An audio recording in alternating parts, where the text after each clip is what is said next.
Alrighty, folks, so it is 7 o'clock and we do have quorum. I'm gonna call the meeting to order. This is, in front of us is the agenda for our committee of the full meeting on February 11th.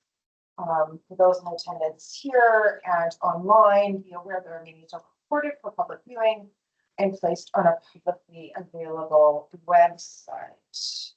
Also, acknowledge that we are on the unceded First Nations land of the Haudenosaunee territory. Yes, the agenda. Should we approve the agenda? Janice, thank you. Additions, deletions. And none, all in favor?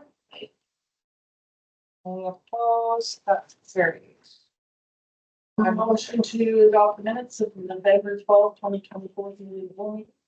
Thank you, Councilor Lewis and Janice. Errors, omissions? Questions?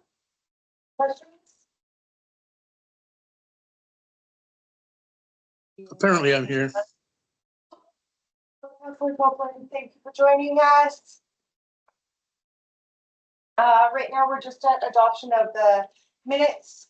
So the first item, 4.1 on your agenda has been moved and seconded by Councilor Lewis and seconded by Councilor Janice. So I was just calling the question. All in favor?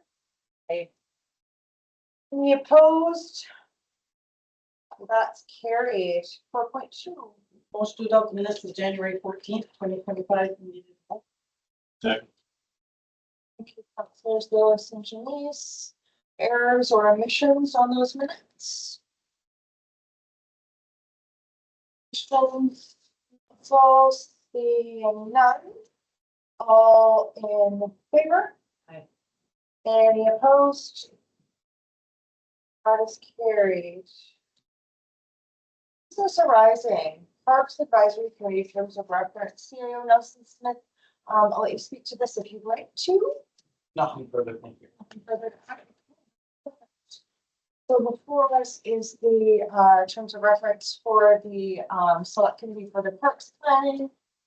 I'm wondering, there's a recommendation included that we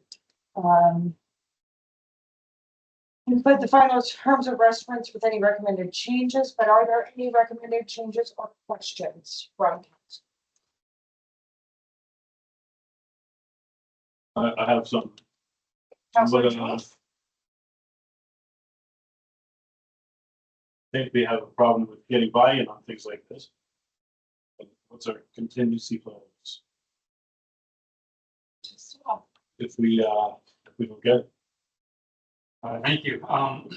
If we don't get the members to fill the committee, council can have a choice of continuing to try to fill the committee or stand down the select committee and decisions to be made at the council. Do for me, I wanted to follow through with the advertising index.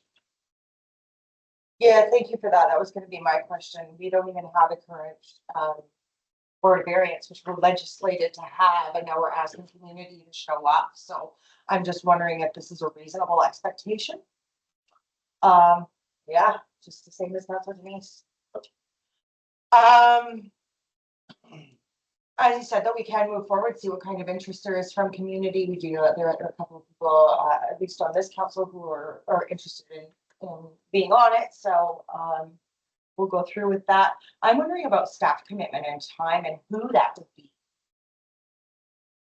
Through to CAO. Thank you, Mayor Goldhorn. We have discussed it on the staff level, and Deputy Janice would take on the role of minute taker, agenda creator, and then, of course, depending on availability, if Public Works needs to come in as sort of the local experts on the parks, and of course myself, if there's any further information needed.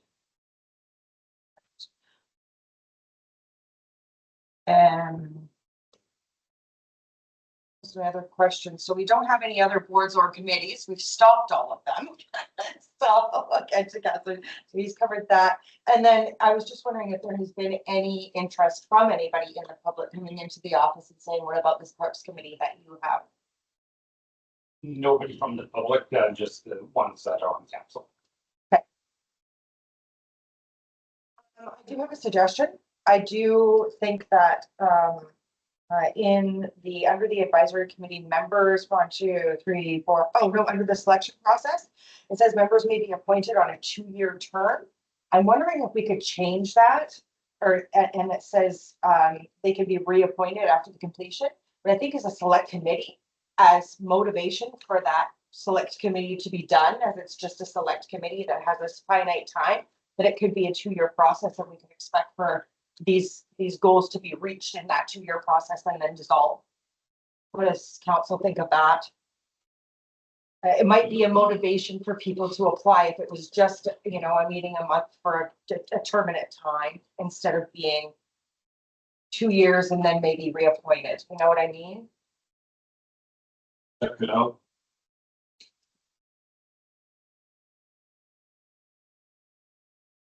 So, then do you want that in a motion form or just recommendation? Yeah, recommendation to council for us to change this. Okay, so I would make that recommendation then, that council change the members can be appointed by council on a 2-year term. Period, full stop.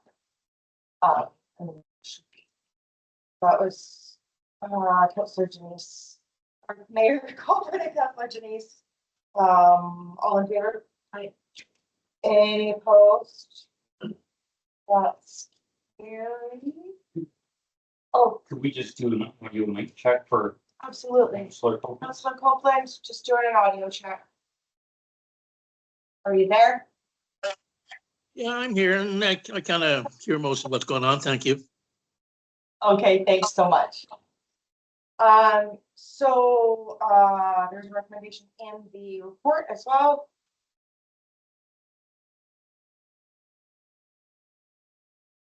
Councillor Lewis. What was that? This is one little table. Oh, on the application, oh, on the, Application. Thanks.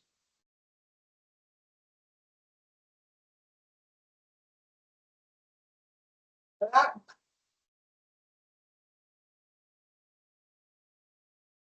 So I'll move the recommendation that staff include the final terms of reference with recommended changes to the February 25th regular council meeting for adoption.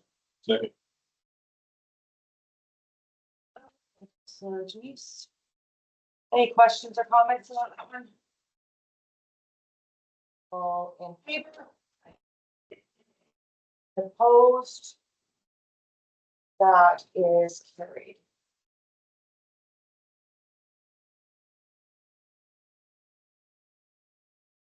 I did actually have, because there's a to be determined the deadline. Is that a staff kind of action that you can? It'll come back to council when we have some. No, the application deadline. Yes, yeah, that's something now that we have, once we have council final direction at the next meeting, then we'll set it. Okay. Yes. All right. So no delegations, petitions, correspondence, reports. We've got capital, the operation, and proposed changes to utility. So working on the capital budget first. There's a report included. Just for the staff, anything that you wanted to add?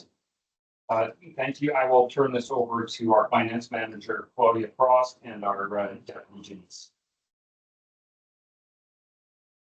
Hello, and thank you for joining us.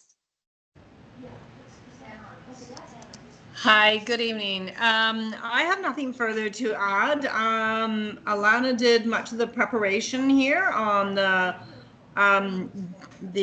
final, well, not final, but the capital budget and on the operational budget. So I'm going to hand it over to Alana.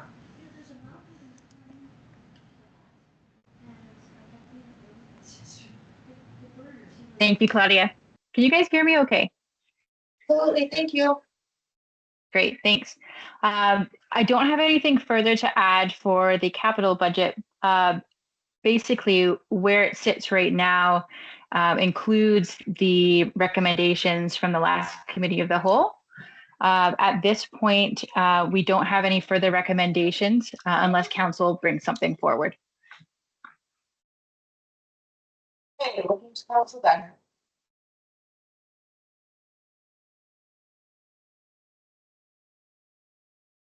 I have one question. I'm wondering about strategic priorities. I know that we are gonna do a strategic priority session, and then in that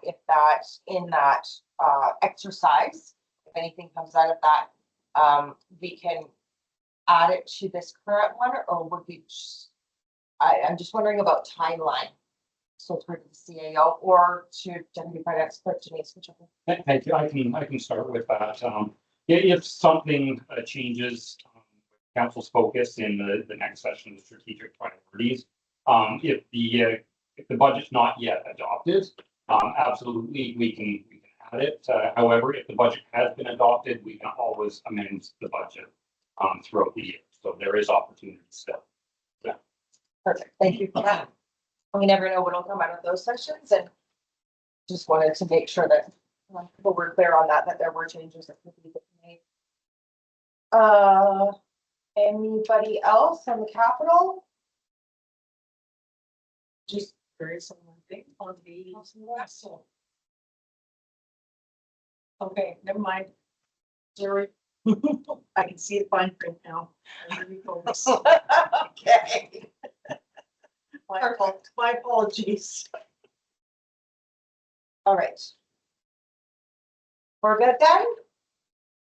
So thank you for making those changes, coming out of the regular meeting, ratified at the regular meeting. We'll move on to the operations budget. Through again, if there's anything to add from staff. Nothing for me, yeah, forward to Deputy Janice again, if there's anything further to add.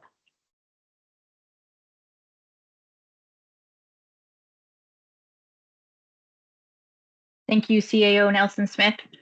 I would like to point out that the very first line on the first page of the proposed 2025 operating budget, you will see the taxation revenue.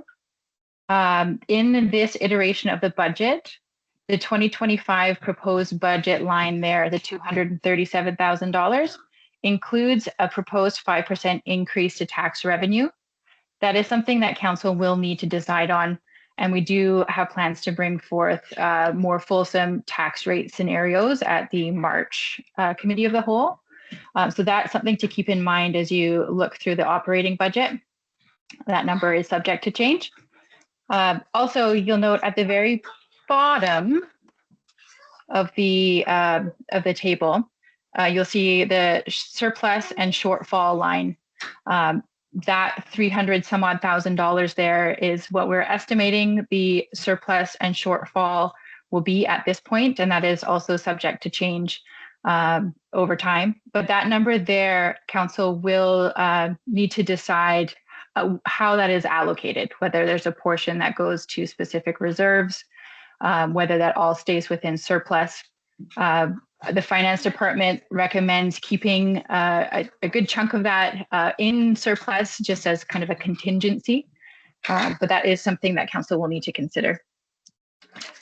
You'll also note in the comments column throughout this report any more substantial changes in the proposed budget. So if you have any questions relating to that, I'm happy to answer. Thank you. Thank you for that. And before I turn it over to council, just to be clear, are you wanting that surplus conversation to happen this evening and those recommendations to come out of this conversation? It's not necessary to happen this evening. At this point, it's just to bring it to your attention. At the March 12th Committee of the Whole, I intend on having a graph that shows, or a schedule that shows where our reserves are currently at to help council make that informed decision on maybe where funds should be allocated. But at this point in time, this is just the first draft iteration, just so you have an idea of kind of what we're working with at this point. Perfectly, thank you for that heads up. So I will turn it over to council for comments, questions. Conversation on the operations budget.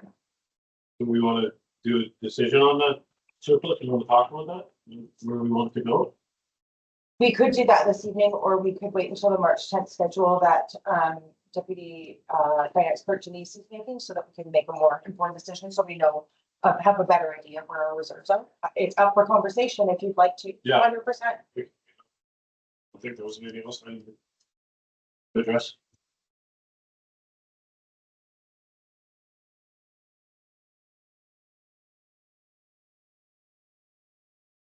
Any other questions from council?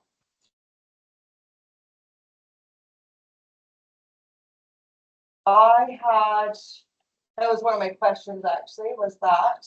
And also, I'm wondering in through the governance expenses, so on page 26, lapel pins, Belgian separate, increased attendance at UBCM and ADICC conventions. I'm wondering why that line is there, or it just people know something that I don't know. What are the commitments looking like at this point for attendance at ADICC and UBCM? Are they going to be increased this year? So I'd like the commitment as soon as you guys can make it. I know we have conversations about this before, but ADICC is the 12th to the. Oh, it's coming up quickly, folks. February's half over. April. UBCM? 11th to the 12th to 14th. 12th to Oh, 14th. no, sorry, that's 2024. No, 11th to 14th. 11th to the 13th is ADICC in April. And it's being held in. The 9th. Thing. The 9th. Do you have Nanaimo? I have Vancouver. For ABICC. or Yeah. UBCM? Oh, you're on the ADICC page. Yeah. That's what's correct. And Nanaimo.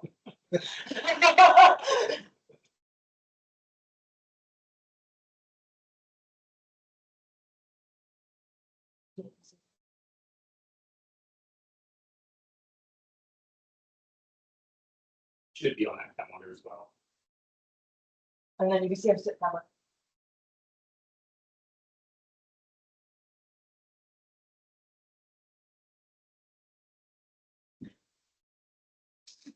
Looking at your days on the, yep, gotta do it. Yep. I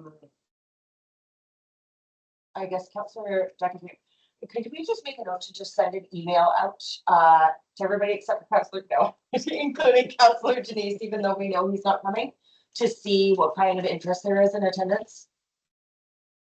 And same with UBCM. I'm not expecting Councillor Denise to extrapolate all the way through to That's a little ways September. away, yeah, we can wait. Yeah, for sure. And I know that that's a lot of leeway, but I was wondering if there was somebody knew something I didn't know by saying there was going to be an increased attendance. That's all. The hotel is pet friendly.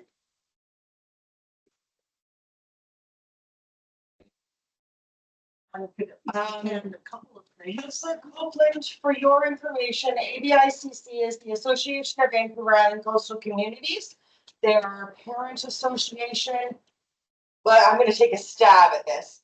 There are our regional parent association that brings forward resolutions from local governments and regional districts to UBCM, which is the advocacy board that goes to the provincial government. That's what I could have done. Okay. Very good. Yeah, so they bring our queries to goes up through the ranks to the provincial government for us. Other than that, I have no questions or anything. Oh, go ahead, Councillor Copeland. I was just saying thank you for the definition of who they were.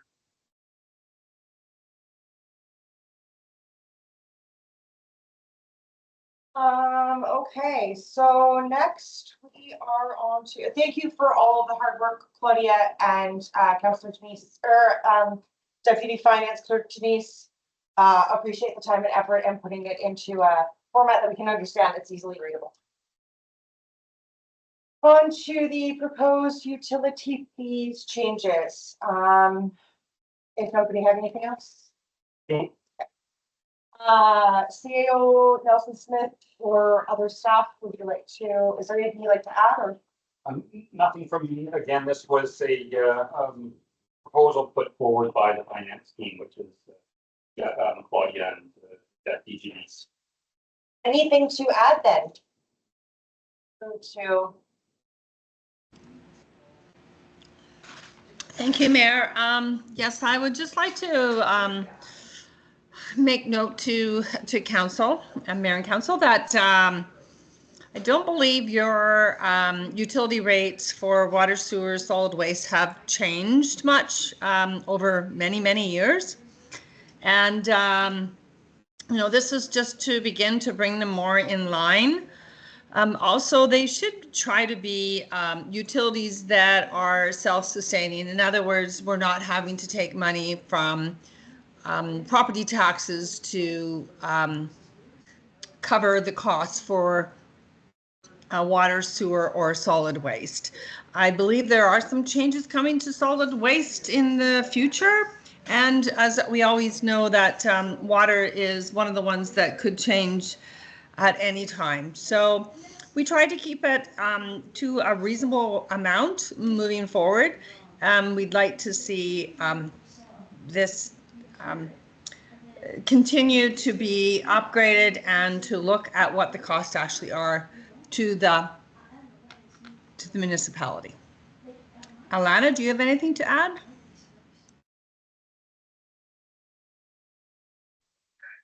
I do not. You summed it up perfectly.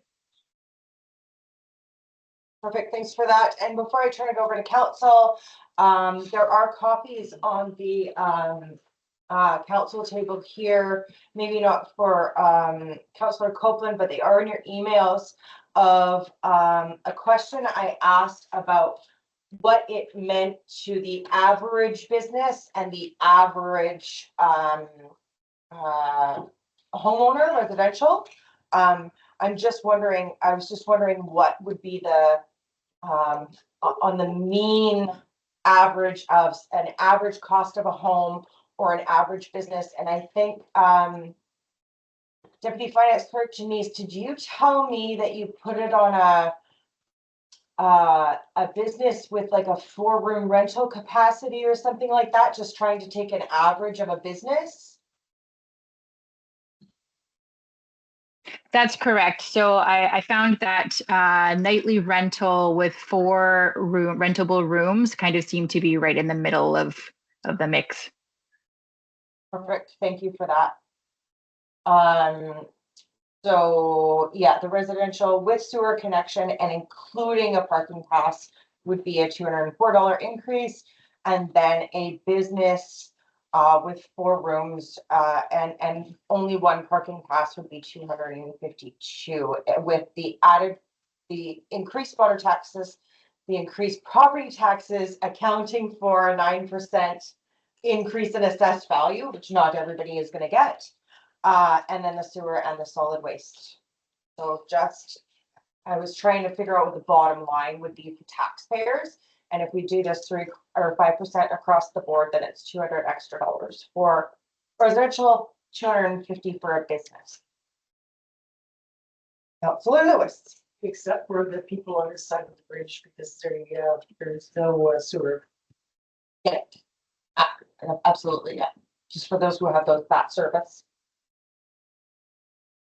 So through to council, questions, comments, suggestions, motions.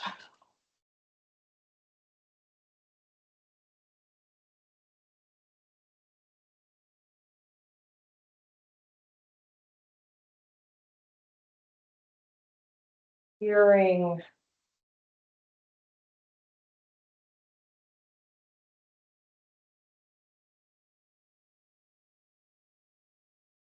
Okay, hearing none.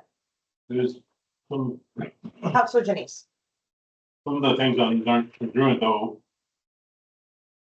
with the proposed increase And the amount of increase, just, I don't know if the math is wrong on a lot of this. So.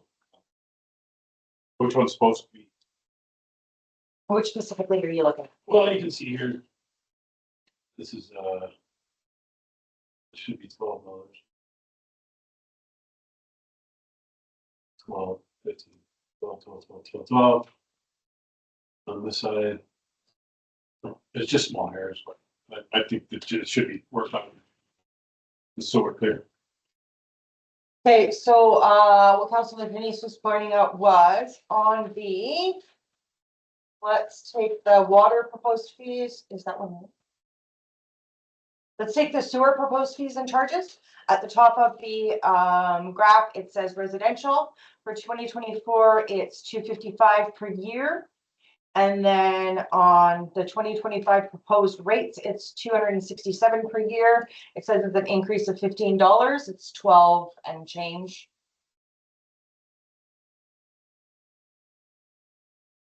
You see that? Yes, I do see that. Thank you. And there's more on this.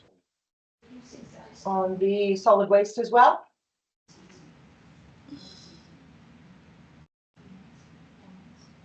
Instead of $22 increase, it should be 23.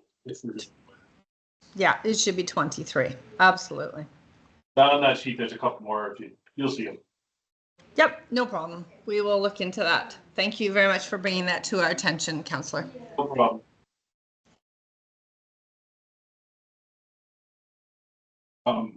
It seems nominal. It seems reasonable.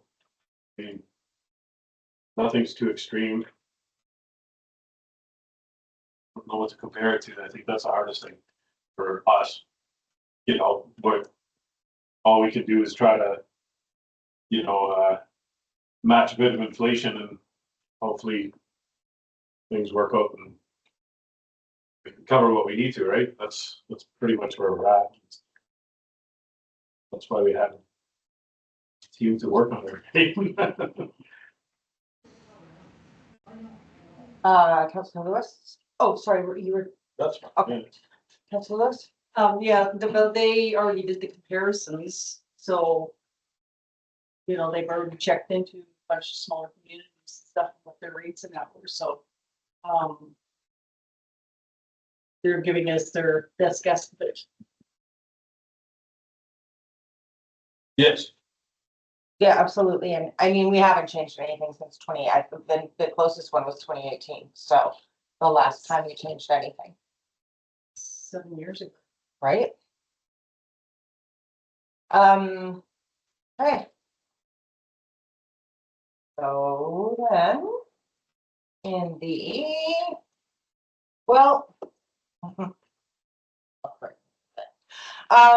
I think it's interesting. This is just a really, really interesting time in history. We have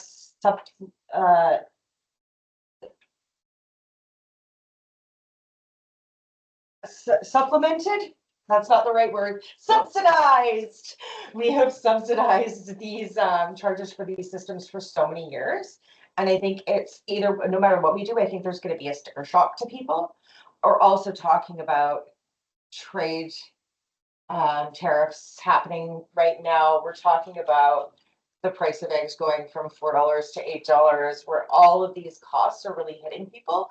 And so I was wondering if there was, when we took another look at this, if there was an option to do like a 3, 4, and 5 year increase. So to go from 3% increase to 4% increase to 5% increase and hold that with a line in our taxes, in our utility bills that we're telling people about these are the increases.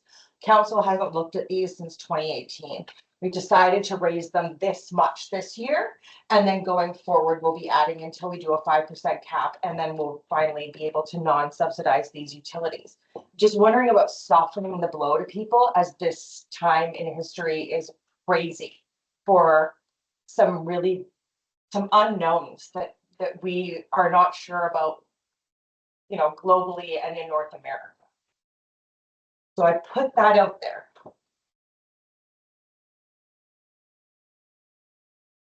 I know that it doesn't seem like 204 is a great cost to a residential I'll get to you in 1 second, Councillor Copeland.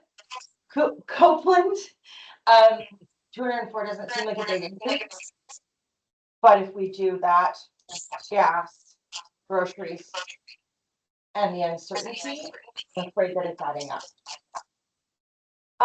Councillor Copeland. Thank you. What I'm hearing is that we're bringing the utilities up to scratch, just to bring them in line. At present, there doesn't seem to be a demand for it. Seems to be working well. So if we're just hypothetically bringing them up to an imaginary line, maybe we should consider your suggestion, which I totally support, in bringing it in gradually as opposed to all at once. The tariff is an issue, and I think people will understand more when the tariffs do hit. Again, we're trying to grow businesses. We don't want to shock the population.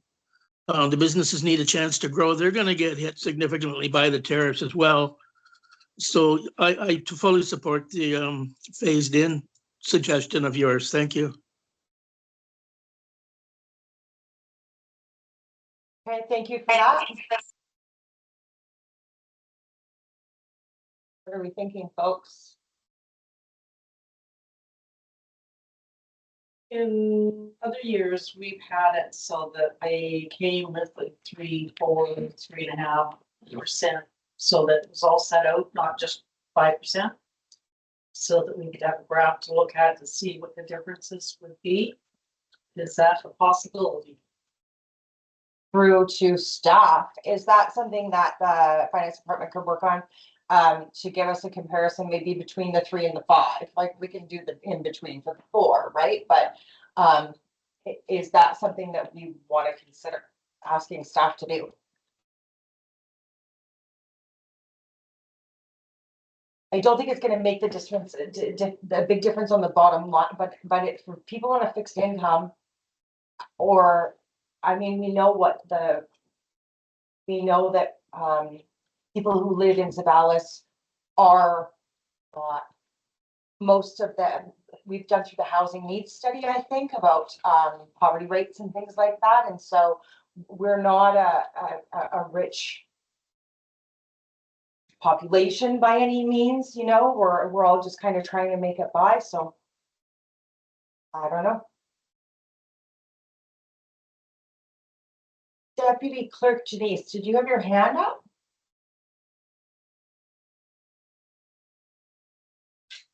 Thank you, Mayor. I did have my hand up. I just wanted to clarify if you were referring to a schedule similar to the tax rate scenarios, but for utilities. Is that correct? Is that what you were speaking about when No. we do the tax rate? And we I was just looking at the tax itself, not so much the utility rates. I was looking at the tax rate, because that's what you're proposing to be 5%. Right? We'll have that conversation later on, I think is what Deputy Clerk Janice said. So Okay, that is not set, that 5% tax Okay. is not set, Okay. and they will have we'll have a more fulsome discussion about that when we talk about tax rates. These are just utility rates. Included was the tax rate on Okay. the information that I asked for in the supplemental Okay. email. thank you.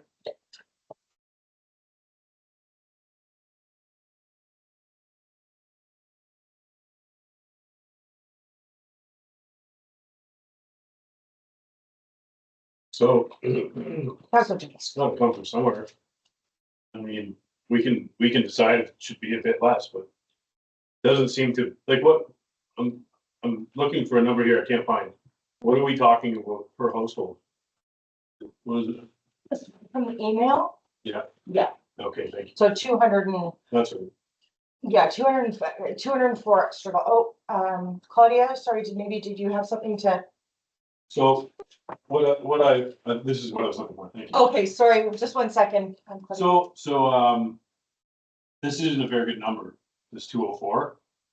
And I'll tell you the number one reason why is under this, we have an annual parking pass fee of $80. I mean, when was the last time you guys bought a parking pass? Right? That's not like necessary for anybody who really lives here. That's That's for people visiting. So it's really down to $124 a year, which is, I'd say somewhat reasonable. We could try to cut into it a little bit, but when we're trying to work our way back to what should be, it makes things difficult. And that's my biggest point in this, is we have to work ours. So, because we're gonna still be fighting inflation. I mean, Councillor Copeland even said that. There's probably more inflation coming than we realize, or potentially, but there's always gonna be there. It's always gonna be there. So we have to make a decision, to move forward so that we can stabilize. But that's the number one thing. I didn't understand why that $80 parking pass was part of that. I asked for it to be included in there just because of people with boats and things like that. And I buy at least a couple of parking passes a year. I buy the day ones. I don't buy, but we are encouraging people to buy parking passes, but and so that's why I asked it for it to be included. Yeah. Yeah. Like, So some people, it's not gonna be a cost. Absolutely. yeah, majority problem. But, yeah. So, I don't know. We have to catch up to ourselves. That's the most important part of it. I mean, so thank you for that. Ms. Frost? Thank you, Mayor. Yeah, I just wanted to say that part of the reason it seems like it might be a little bit more, but nothing has been increased in 6 years, at least. So the problem is that now we're doing catch up, and that's the problem when you keep deferring things, is that sooner or later somebody's going to have to down the line pay catch up. I think that we're at this point, we're kind of, the water, sewer and solid waste is almost at a break even. And we have to, council has to be thinking forward about replacing certain infrastructures and what happens and what that cost would be. And we'd always like to hope that we're, you're going to get grants, but that doesn't always happen. So if we start to slowly build up a little bit of reserve, this is working towards the future. I know it might seem, I think that the increase, at $9.60 a month or a year, sorry, $12 a year. The biggest is probably the solid waste, but we have some issues that that Zeballos is going to be having some things down in the future that we're going to have to face. So let's start now, and then we can slowly do these 5% increments a year, and it's not so hard. And so tough, but it's totally council's decision, of course. I just thought I'd bring that forward. Thank you for that, Ms. Frost. I appreciate that. Oh, and then I'll get to you, Councilor Copeland. With the property taxes off and the annual parking pass off, we're out to just under $45 for the utilities.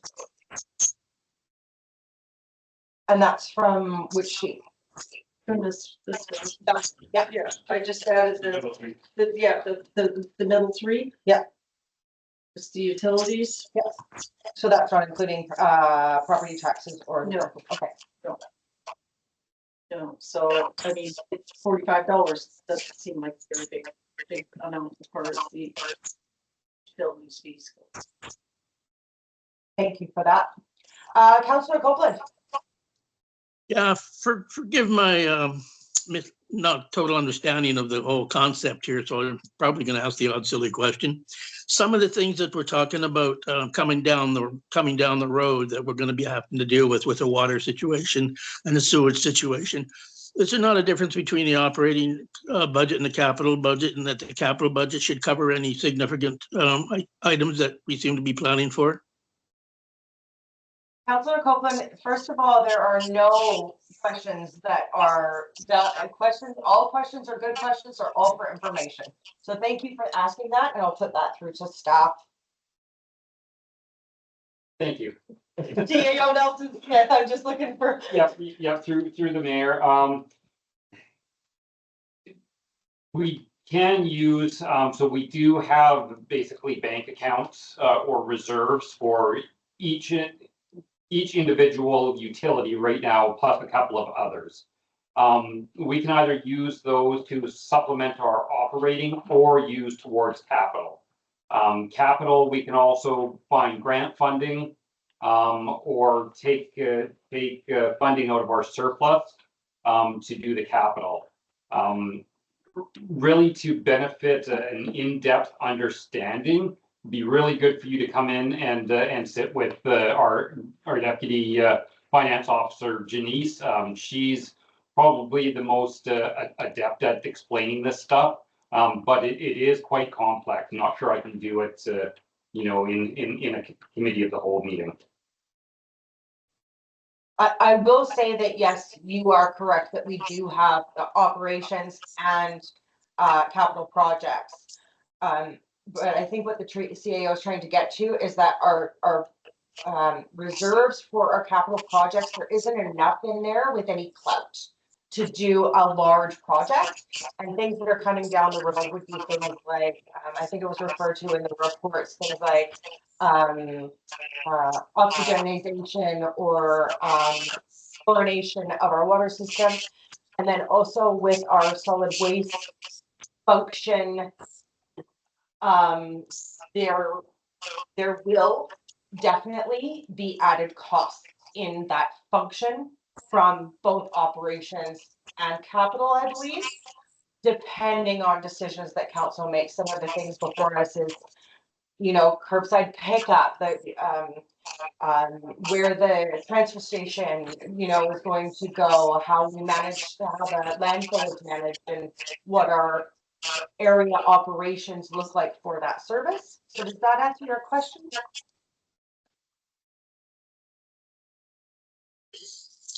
Yeah, I'm assuming it does. I'm still a little confused between what we're actually forecasting down the road to do the increases to the utilities that we're talking about. If indeed anything significant will be covered under the capital. I can beat this around with Peter in the office there one day, but I don't know, it just seems to me to be realistic. If things are at par with the utilities, and if we're planning for some major project to have money in the bank to cover them, that should come under the capital cost. So why are we raising with such a, I think, a significant rate with the political climate that we have coming forth? Thank you for that. And I've got both of our finance clerks wanting to talk. Also, I think that we do subsidize most of our utilities. So that may have been something that was maybe misunderstood or missaid during the conversation. I'll turn it over to Ms. Frost. Is still have her hand up? Thank you, Mayor. I just wanted to speak to Councillor Copeland's concerns. So normally we try in municipal government to have these services self-sustaining. So people that get garbage pickup are going to be paying for that. People that have sewer are going to be paying for that. And the water. So we're trying to make it, and we also like to have some of those funds for those to put into the reserves that come out of, for water, it would go to water, for sewer to sewer, solid waste. So there's things such as maybe increased costs in the transfer station, increased costs in, there's always increased costs. You have labor costs, you have fuel costs, you have different costs that go with those particular utilities.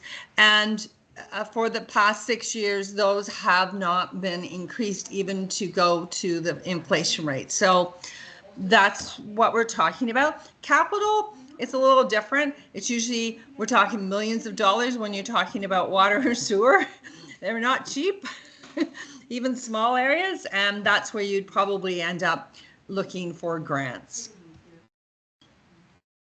Thank you, Mayor. Thank you for that. Does that help a little more, Councillor Copeland? Yeah, it's certainly clear in my mind the difference between the both of them. I guess I don't want to be a naysayer or anything, but in actual fact, what we're budgeting for down the road is to increase the reserve fund by the sounds of it, as opposed to coming out in par with the payments. Again, we're putting money away at a bad time. I think, considering how much we have in the reserves and how necessary it is to do this to the population at this point in time. I totally agree with your comments about the typical tax rate for Zeballos, and I think we should tread gently on with the political situation the way it is and the people's income the way it is in Zeballos. But yes, I see the difference, and thank you for the explanation. I appreciate it. Thank you. And I think also I just wanted to chime in, if you look on page 36 of the report, under the, there's 3 headings, water, sewer, and garbage. It says on the 2024 budget and the proposed budget that we are in a deficit for our water system. We are in a large deficit for our sewer system, and then we're at a slight surplus in our garbage, but in the actual budget for 2025, so that was last year's number, we're still in a deficit through all of those utilities. Deputy Finance Clerk Janice. Thank you, Mayor. You actually just spoke to what I was going to mention. Yeah, as you can see in the 2025 proposed budget, even with the proposed increases, we are still showing a deficit in all 3.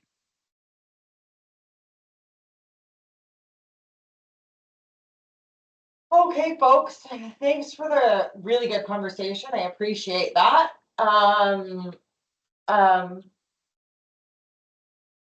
have a proposal to make. So, what if this year we could see what, because we don't have the numbers in front of us, but what could we do to see at either like a 3.5% or a 4% increase with a notice in our utilities that says we haven't done any increases since 2018. We are planning on next year raising it 5% and the years after thereafter until we get into I think informing our public about it will help us in the longer run. Deputy Finance Clerk Janice.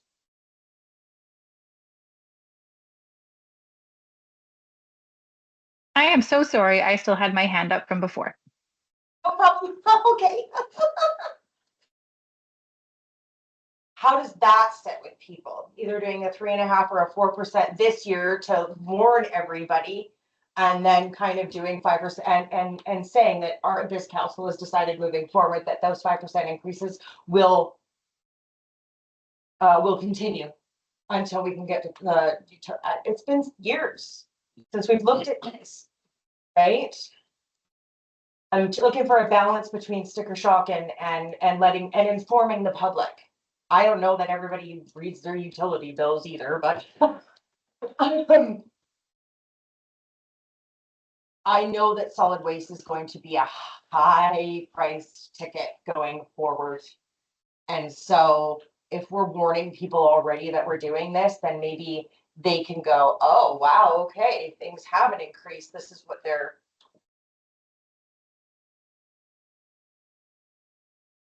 Councillor Lewis. It's a 3.5% increase for the water. It's a $3 difference. So let's do 4% and then say we're going to do 5% going forward. It's fine, it's nominal. It is nominal, but it's also, I think it's the more that we can keep people engaged and knowing what's coming down the pipe. I think the worry I have is that we're gonna end up needing to do more than what we project on top of what we're doing.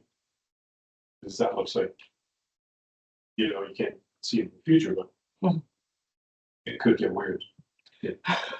Yeah, so I mean, I don't think that 1% is, you know, super important. It makes everybody happy. I'm just putting a suggestion out there, so I mean, it comes down to dollars. what it is on paper, and we're showing a deficit everywhere. So action needs to be taken. You know, we could pad it by 1% for a year, but that's not gonna solve very much. So So that would still be my suggestion, and that's that's all it is padding it a little bit for a year. And saying, hey, this is what's happened now. We haven't raised this in so long. Like with all that information contained in that tax package, you know, this is, you know, moving forward. There is a planned at council's, they know the wording for how to word that, right? The plan moving forward would be to increase this to 5% next year, and these are the reasons why. or more. Yeah. Right? At council's discretion, Yeah. right? And we'll have more of an idea of what the world is coming to by then. Yeah. I know it seems small and nominal, it's a percent. I know that, you know, inflation is usually 3.5. So 4 isn't like huge to people. They're like, oh, well, that's just kind of like, you know, inflationary. Mhm.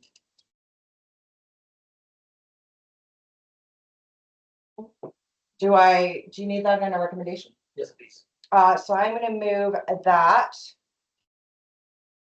Let me find it. I am going to move that. The proposed increase to water, sewer, and garbage move from 5% to 4%. And include an informational package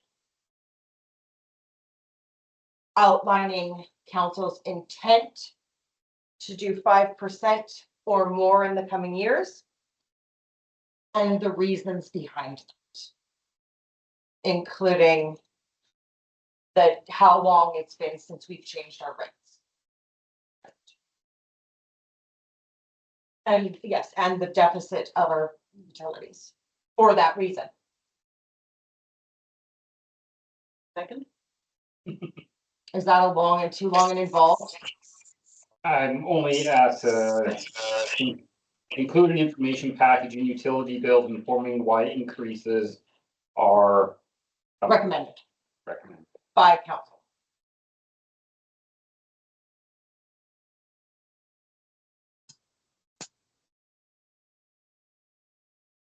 I've got multiple hands going up and down here. Ms. Frost. Thank you, Mayor. I just wanted to actually bring this forward to CAO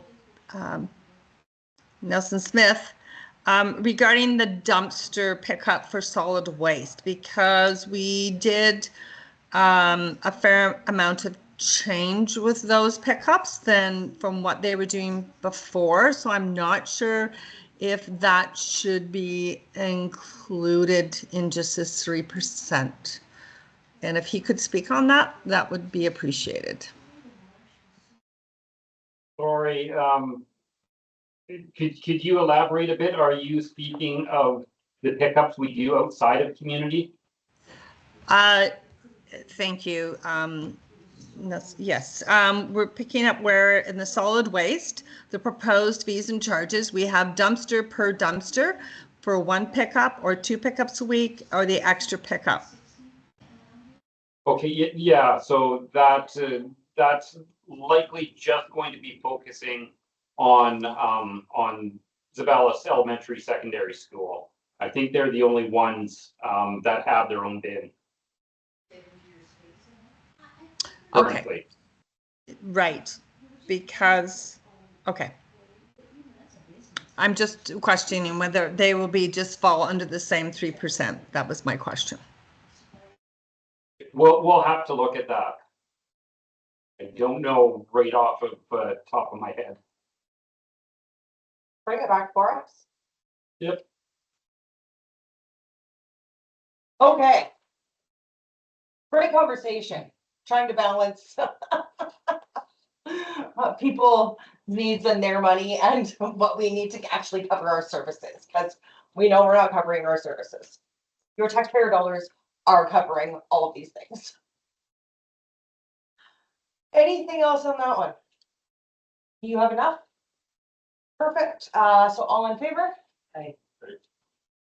Oh, Deputy Finance Clerk Janice? I apologize again. I'm having some technical difficulties here. You could ignore that.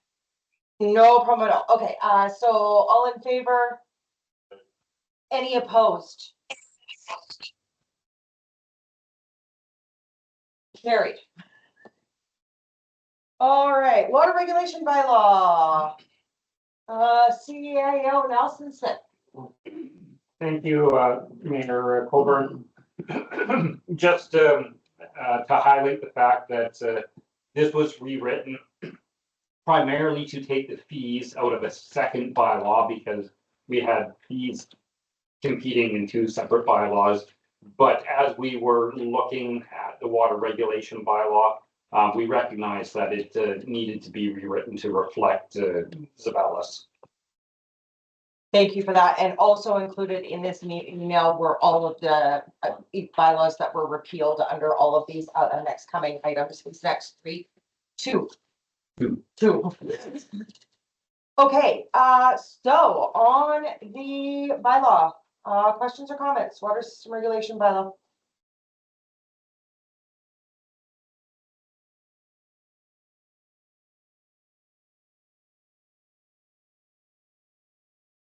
Seeing none, I of course have a couple. I will make them quick. What did you use again? Was it the same people that you used for a comparison in the other, in the utilities? So did you use like Silverton, like-minded to compare? Primarily Tennessee. Okay. They adopted theirs in 2021. Okay. So very recent, so covering, you know, all of the new regulations and a very light community. Perfect. Thank you for that. Item number in offenses and penalties 5.2. Again, that is standard, right? That is standard language in a bylaw that for each day the violation is permitted to exist, that it will constitute. And I think McElhaney did a good job at our representative from McElhaney did a really good job in our public hearing mentioning that. So if you wanted to hear that, you can look back in that meeting, in that public meeting on YouTube. Okay, why is 8.1 and 9.3 the same? Thank you. Okay, perfect. Interrupt me anytime if you got questions here, folks.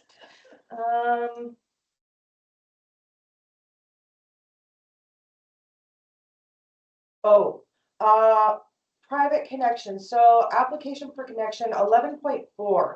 Install the location selected by the owner. I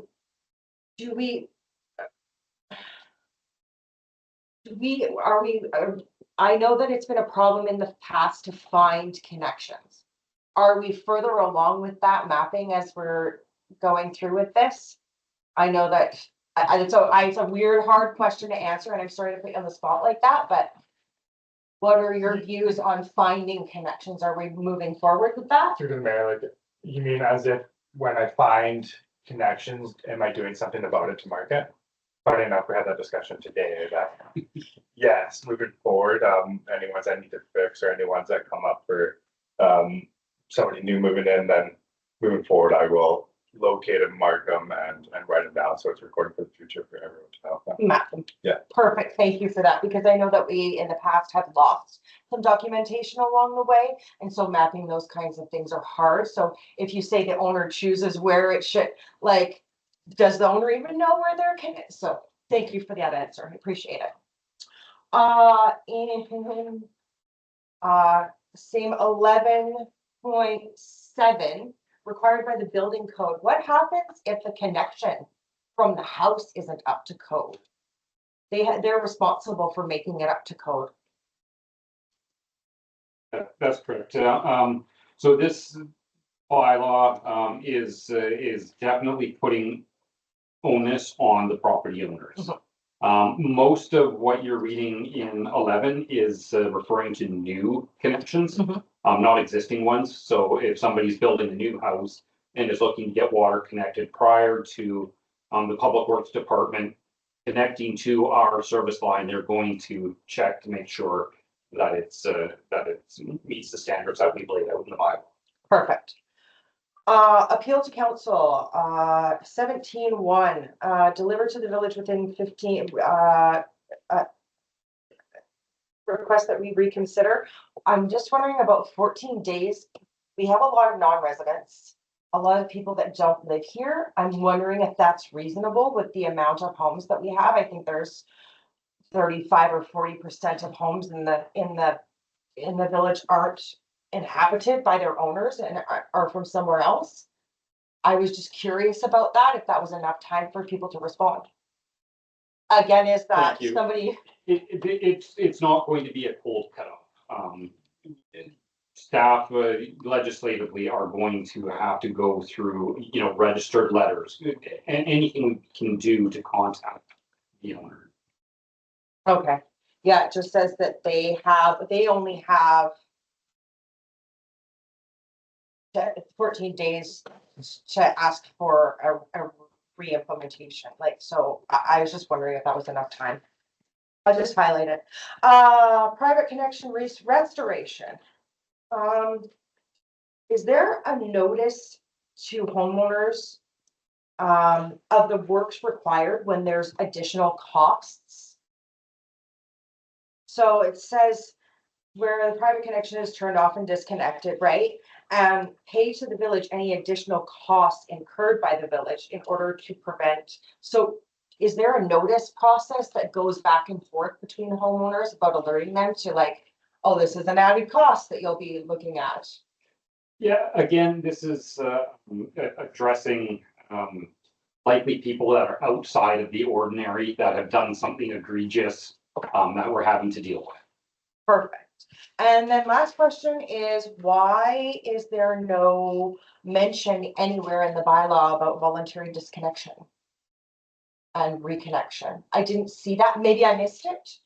But is there any voluntary disconnection, reconnection? I know that sometimes happens here with people who move away or are changing their property. So I was just wondering if I missed it or if. No, I don't think so. I will go through again, just to Maybe have a we'll need look, it. but it may just simply be a line in our fees and charges, because typically it's just a turn off and a turn on. For sure, but I also know that like people's old piping, and then we turn off and then all of a sudden they're stuck, like, you know what I mean? Their connection breaks.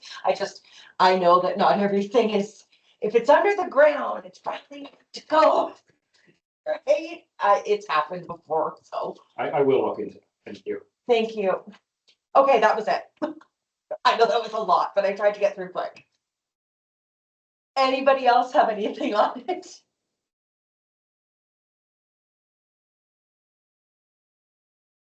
All right.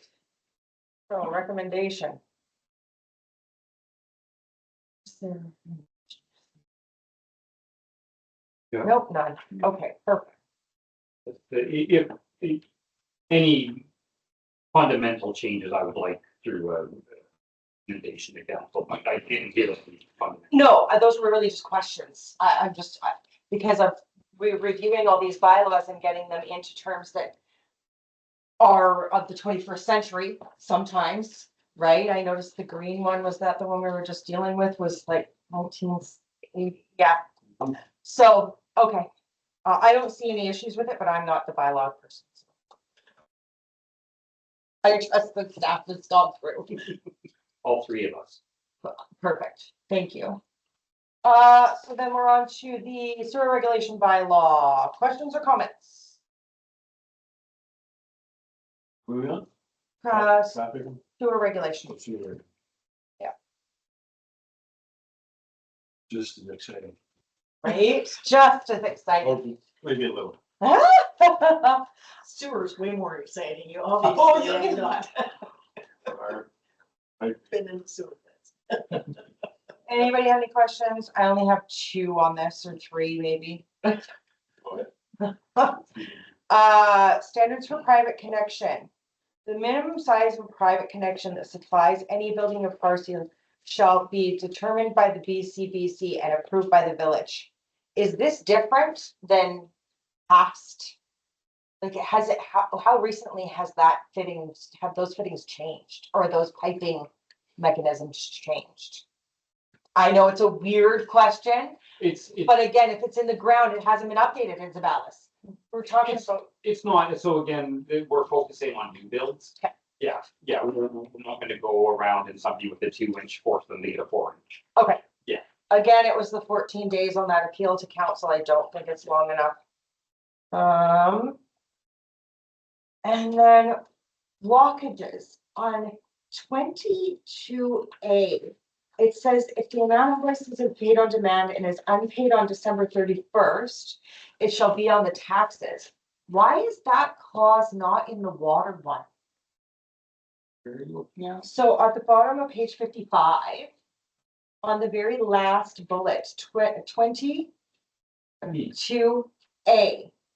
So the amount invoiced, I'm just wondering, so it didn't make any mention of that in the water, that we would put any unpaid fines and arrears on taxes. And I'm wondering if that should go on the water one as well.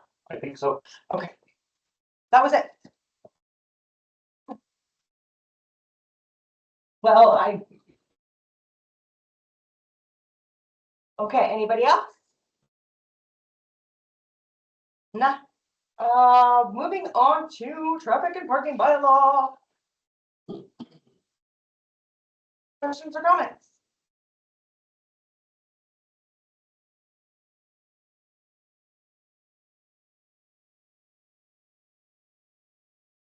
Being no one waving their hand crazily.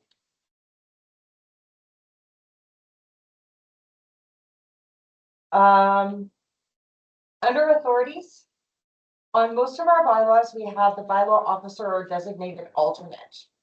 This one says bylaw officer, the CAO. It's, Apples and oranges. I know, but what if we designate like the RCMP to go and do that work or someone else to go and do that work for us? Should we move it to designated alternate? Or should we move the other bylaws to CAO? other bylaws to CAO. Okay, Yep, CAO is ultimately responsible. exactly, Yeah. and I know that, but I feel it's just, there's differences in all of them, so if we could do some, like, pick one or the other and then do it throughout, that would be great. I mean, I guess we can do all of our. No, I'm saying for right now, but keeping that in mind to bring them all in line, to either say, I would prefer designated alternate, just because if we ask the police to go on somebody's, so, but bylaw officer, CAO, or designated alternate, that would be great if we could do that all across the board. It all reads the same language. Minor. Staying with 3.7, town ambassador or other designate. Because if we have a contractor who isn't a town ambassador who's dealing with our parking fees, so we may want to try this year. So if we just change it to or other designate, it covers us. Last one I talked to you about was the debris from accident. I was just wondering if that was standard, but we can say that those operators can do whatever we want them to do. And then how do we determine overfast? That was a question I was hoping council could have a discussion about. Okay. Whether we even want to keep that in the fees and charges. So it's on Schedule B, which is page 67 of 67. When I came in and asked the CAO about this, the only other thing that I had seen was BC Ferry. But is there like, what are your experiences with oversized vehicles? Is there any place where you've seen average, like, do they do that in? Can't, so I'm looking for somewhere official that we can take it from, and that can be our definition. You drive a truck with a boat or have, you know, and what designates an oversized vehicle? 20 feet usually, Anything over 20 feet? long, yeah, Yeah, I believe so. okay. From where? BC Ferry. Okay, okay, perfect, yeah. Yeah, Right. And then going up, I forget, but like 7 or 8. Oh, so length and Height. height, But I think a lot of that on BC Ferries is do it their height restriction. where height restriction where you need to park if you can't get into the lower berth there, right? So, I mean, all we have to do is decide on the length. We have to define it. That's it. We just need a I definition. think 20 feet. Yeah, Why not? what's the That's what it is. average? What's the average truck and trailer? Is a truck and My trailer, truck's under 20. your truck and trailer with your boat? Truck. Truck. Truck and a trailer could be, So we've got. what truck I'm and- saying is most vehicles are under, like my truck's as big as you get lengthwise. It's not like a monster truck. It's not a Toyota, Yeah. Dodge. Yeah. And, but yeah, I think the 20 is like, you know, any reasonable vehicle will be under 20 feet. So this is an extra charge though for oversized, and there is vehicle, so there's trailer only, then there's vehicle and trailer, and then there's oversized vehicle and trailer. It's difficult because then you have to be out there measuring people. It'd be like a motorhome. Right, a truck and a motorhome. Motorhome with a boat behind it. Well, that's. It does, I know. So anything that is not a truck and trailer that's over 20 feet. A truck and trailer will still get covered by this, or a vehicle and trailer would still get covered by the 10? Or do we want to take that vehicle and trailer out, or do we want to take the oversized out? How do we want to work it?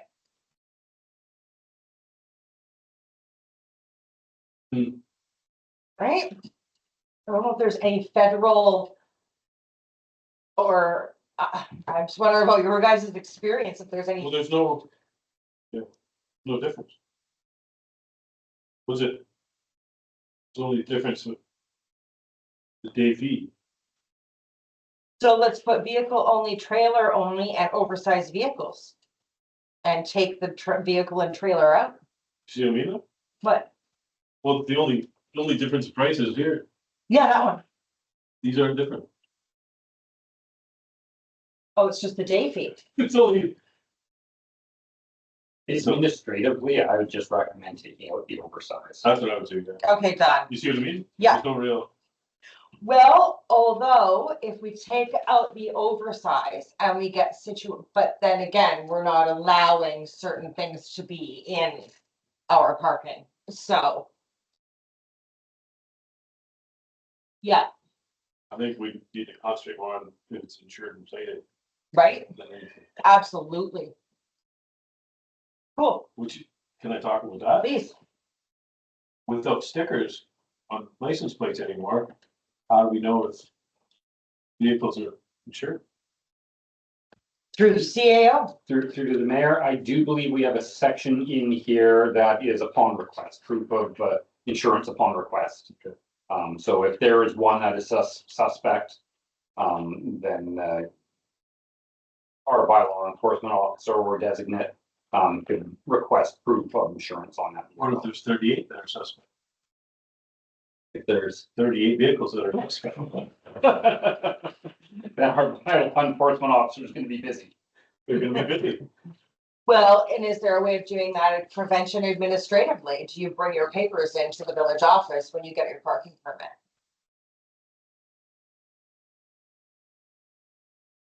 Is that intrusive? I think that it's gonna be pretty obvious for most.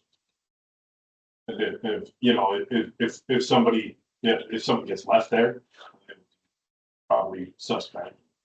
But if you have a clean truck with a green light on it, you know, probably okay. You know, Most likely. right? Anyway, you'd be surprised. Like, you know, it's kind of like when you go to, Fair Harbor, right? Like, pretty obvious what's been there way too long and. I do know that the police did go in there one time and they found like 5 Oh, yeah. But stolen vehicles, quite a few. stolen. Yes. Oh, jeez. It's become a bit of a gray area for boat trailers and abandoned vehicles and, you know, that's kind of more of what we're trying to focus on, I think. Yeah. Than if somebody paid their insurance to the last couple of months or so. Yeah. And are you confident that this will fix some of the challenges that we've come across in our current parking situation? Absolutely. Yeah, having done this in Port McNeil, I can tell you that it's going to be a challenge for staff in the first year. But after that first year, it really cleans up the flow of traffic in the parking lots. People typically are adverse to change, and given that Zeballos has been pretty much open parking for years, I know this is going to be a challenge. This is again, one of those things that we may want to, I mean, I know tax notices are getting big, but this may be another change that we want to include in those tax notices this year and say that as of this date, this bylaw was, this is the schedule. Be prepared kind of thing. I don't know. I know that you're thinking that it's not a lot of the local residents, but there are a lot of people that come from away that bring their boats and then have families. So there's 4 boats that are parked, you know, 4 vehicles out in front of their house. And if they, I just think it would be good to let residents know. Anything else on that one? I think that these charges are reasonable and way up to date and way more in line and way more of what we need in our community. It was shocking to me when moving here what the charges were. So especially the $40 per year, do what you want charge, you know, it's the regulations gonna work extremely well for us. And we can continue to clean up our parking situation, especially in the summertime and, you know, and hold people accountable, both visitors and residents and the things. I do think that the moral of the story from this entire meeting is trying to strike that balance between we have some of the cheapest sewer, we have some of the cheapest water, we have some of the cheapest everything, right? Parking is, I'm hoping that this isn't too much for it to become another issue and for it to be a deterrent, but I have parked in other places and ours is, yeah, like you said, ours is shocking. So, yeah. This is one way that we can recoup some costs. Oh, also, I'm wondering where the money goes into for offenses in this. For offenses, Yeah, um, general revenue? it will at the beginning. I'm really hoping that 2025 will be an educational lesson, more so than any fines given out. It's really going to depend on how quickly we can move on the bylaw adjudication ticketing system. So for now, it's just going to be education. Yeah, granted, we are going to get a few people that are going to dig their heels in, but I think overall, you're going to get voluntary compliance. And also with the understanding that we have always had the cheapest parking in the province. So this is not an unreasonable ask. When was the last time the parking fees were changed? That'd be good information to have for people at the front desk. Yeah, the parking fees were implemented in 1982 and they've never been raised, right? Like, you know? They're that new. So yeah, I think it's striking a balance. Yeah. Yeah, I'm okay with it.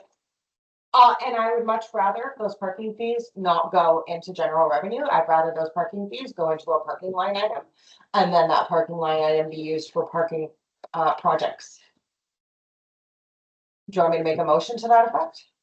I'm not gonna do it this one, Yeah. but keep that in mind for, I don't know when that would come up. It's very easily trackable in our finance, where anyway, every person that buys a parking pass, there's going to be a line in our finance software that says parking. Yep. And so we're gonna know Perfect. exactly how much it is that we're bringing in. It's not just, it doesn't just come in to general revenue, it's actually tracked. Okay, perfect. Yeah, because I'd like those, in a perfect world, I'd like every service to pay for itself. And so, you know, like, when we get up to that everything that goes into, instead of under utilities, gets divvied out into a different line item. The same thing with parking, that we have parking projects that we want to get completed, and that comes directly out of that revenue. And if we charge fees for our parks, that the parks budget comes out of the parks revenue, you know what I mean? Yeah. Okay. Motion to adjourn? Nope. Nope. But So Thank you. council going to an in-camera committee of the whole under community charter section 91C, labor relations or other employee relations, and K, negotiations and related discussions respecting the proposed provision of a municipal service that are at preliminary stages, that in the view of the council could reasonably be expected to harm the interest of the municipality if they were held in public. Thank you, Councilor Denise, and thank you, Councilor Lewis, for saying that. I missed it all. Could you repeat? All in favor? I didn't understand that part of it. Any opposed? That's carried. We have no public for the question period. We have no, we're gonna go in camera. We're not gonna do a rise out of this one. Okay, so you can adjourn this meeting and we'll go into the, Adjourn. all in favor? Aye. Any opposed? Carried.